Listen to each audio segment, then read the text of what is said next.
Video ini akan fokus kepada uang digital, so CBDC, dan cara mereka, pihak-pihak sana, bisa ikat kita, kontrol kita, dan paksa kita jadi budak di sistem yang gak punya banyak pilihan lagi, harus nurut pada agendanya pihak sana. Sebelum saya jelasin semua itu, ini, nonton dulu video. Dengan seizin Bapak Presiden, kami luncurkan white paper digital rupiah yang kami namakan Proyek Garuda. Pengembangan digital rupiah sebagai satu-satunya alat pembayaran digital yang sah di Indonesia. So, video yang barusan Anda saksikan itu bukti jelas bahwa pihak mereka, termasuk negara Indonesia, lagi eksekusi rencana untuk bisa kontrol semua masyarakat. Ibaratnya kita dijadikan sapi, digosongin, branding jadi milik pemerintah, milik sistem besar ini. So, ini sebenarnya topik yang kelanjutan dari video yang sudah kita posting dan sempat rame viral di sosmed, tapi somehow bisa di take down, dibatasi sama sosmed, disensor. So, maklum saya harus hati-hati kali ini dengan pilihan bahasa saya. Cara saya menyampaikan topik ini harus dengan sangat hati-hati. Kalau enggak ya nanti diblokir. Dan padahal isu ini penting, dan apa yang saya mau sampaikan menurut saya topik yang paling penting yang pernah saya bahas. Kenapa? Karena kalau cuma 1-2 orang saja yang melawan rencana mereka untuk bisa ikat kita, paksa kita jadi budak, maka akan gagal. Harus sekaligus jutaan orang, semua orang di Indonesia harus sadar ini dan harus bisa siap take action, siap lawan kalau harus. Supaya kita bisa hidup dengan bebas, hidup dengan banyak pilihan. Bisa jadi orang yang mandiri dan punya kemerdekaan, oke? So, ngomong gitu, saya mau jelasin konteksnya. Apa ini yang lagi dilakukan sekarang, yang sesuai video yang sudah saya publish sebelumnya tapi di take down. Sudah saya pernah jelasin bahwa pemerintahan lagi ada rencana untuk membuat kita semua harus daftar digital ID. Ada tekniknya yang mereka akan melakukan, jadi itu sudah saya bahas, tapi disensor, so aku gak bisa ulangi lagi. Tapi pada intinya mereka akan paksa kita semua harus daftar identitas online yang sudah dikaitin semua dengan semua fasilitas yang kita butuhkan untuk bisa hidup. Listrik, air, internet, akses ke rumah sakit, untuk bisa terbang pesawat. Semua ini akan dijadikan satu sistem dan sekaligus uang kita tambahkan ke sistem ini. Sehingga kalau kita diduga melakukan kesalahan yang tidak sesuai sama agenda mereka, mereka itu pihak besar sana, ya. Akses kita ke semua hal ini jadi cut instan, threat. Gak ada pilihan lain lagi. Sudah gak ada sumber untuk kita bisa melawan sistem ini. Sudah gak ada, ibaratnya gak ada senjata untuk bisa stand up dan melawan. Harus nurut. Yes bos, yes pemerintah, yes pak. Oke? Kenapa kok di konstitusinya Amerika ada pasal yang bilang masyarakat ada hak untuk nyimpen senjata? Ya karena kalau militia itu bahasa Inggris, kalau pemerintah dan militer negara Amerika tidak mendukung dan tidak membela masyarakat Amerika, maka masyarakat bisa ribut pakai senjata yang mereka ada hak untuk nyimpan.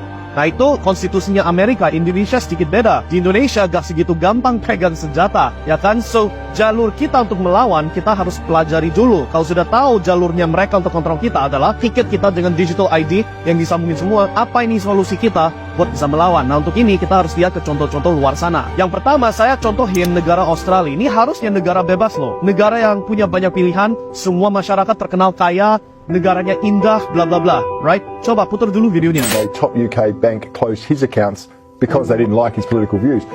But Australians are now learning it could happen here too. Written in the fine print when you open an account with a Commonwealth Bank, it says customers may not use their banking services they engage in conduct that is, in our opinion, offensive, harassing or threatening to any person or promotes or encourages physical or mental harm of any person. So, video yang barusan Anda nonton, itu bukti jelas apa yang terjadi kalau masyarakat gak ada pilihan lagi. Pihak bank, yaitu pihak institusi privat, bisa cut akses kamu ke uang Anda. Bukan uangnya bank, uang Anda, kalau Anda diduga, bukan terbukti loh, diduga melanggar aturan atau kelihatan aneh-aneh menurut mereka, right?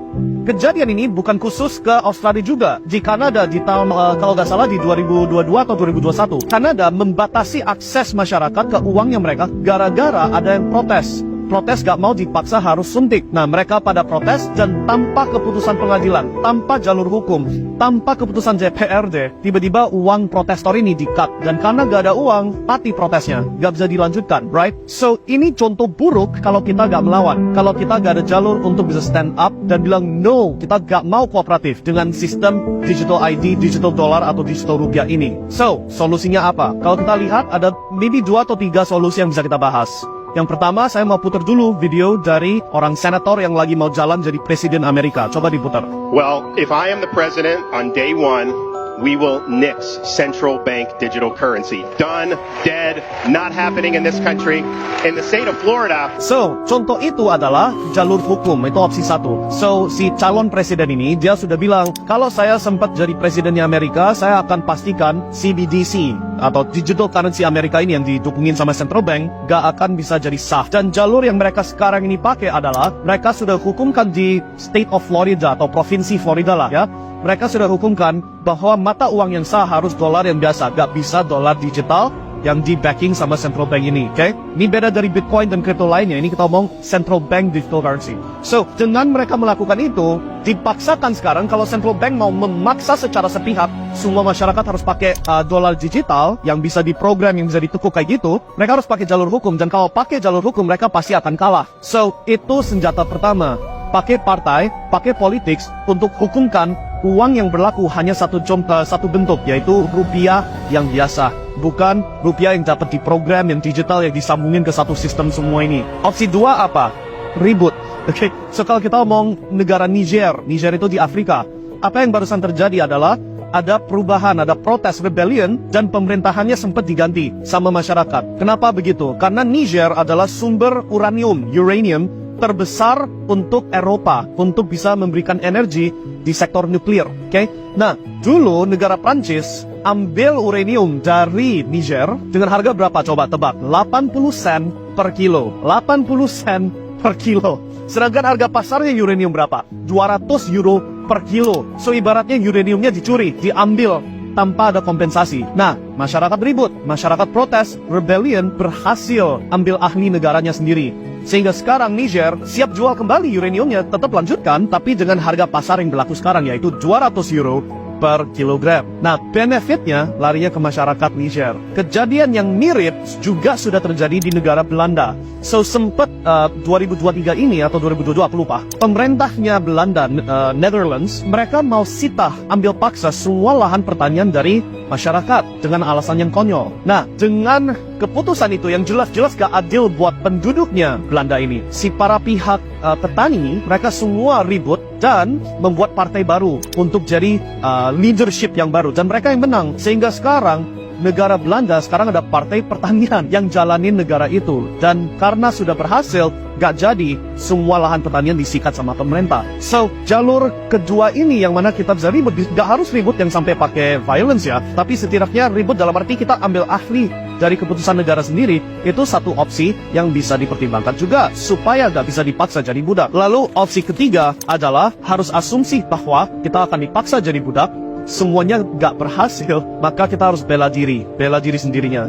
So, untuk itu, kita harus asumsi, oke, walaupun kita berusaha, walaupun kita coba protect negara ini, protect masyarakat, tetap aja gagal. Let's say itu terjadi. So, jalur backupnya adalah kalau Anda lagi sekarang ini menghasilkan uang sisa, ada kesempatan dapat rezeki bisa menghasilkan uang berlebih-lebihan, jangan simpen dalam bentuk rupiah yang kita sudah tahu akan ganti jadi uang digital kalau gak di stop, gak dibatasi, right? So, simpen kekayaan Anda di aset-aset yang anti sita, anti bisa diambil paksa. So, yang harus dicoret properti saham kan, itu mesti bisa disita sama pemerintah. Itu sudah kita bisa lihat buktinya di mana-mana. Tapi kalau kita ngomong apa yang nanti disita, ya emas fisik kalau Anda pinter nyimpennya dan pinter transportasinya. Dan yang kedua, cryptocurrency, Bitcoin terutama. Kenapa? Karena dengan bawa ledger bisa bawa kemana-mana, dan ini aset satu-satunya yang you gak bisa paksa saya kasih. You bisa siksa saya, you bisa bunuh saya, tetap gak bisa curi barangnya dari saya kalau saya gak kasih kunci rahasia saya, right? So, itu kenapa kalau sebagai backup plan harus ada simpenan yang bentuknya aset yang bisa bawa keluar atau bawa kemana-mana, gak bisa disita, dan sifatnya sangat gampang ditransportasi juga. Oke, so itu 3 opsi Anda sebagai solusi pertimbangan untuk bisa melawan rencananya si pihak sana yang aku harus hati-hati ini untuk bisa kontrol kita semua. Semoga apa yang kita bahas membantu kalian setidaknya buka mata, mulai menyadari. Dan saya pesan kali ini, please share video ini, please bagikan ini ke sebanyak orang sebisanya. Karena sekali lagi, kalau kita mau bisa simpan kebebasan kita, ini gak bisa cuma 1-2 orang, harus sekaligus jutaan orang yang fighting, yang bilang no, saya gak mau daftar digital ID, saya gak mau kooperatif dengan sistem yang ujung-ujungnya mengunci kita, right? Sukses selalu guys, semoga hal yang terbaik yang terjadi diberikan jalur yang paling benar, dan sampai ketemu lagi di video selanjutnya, and see you guys next time.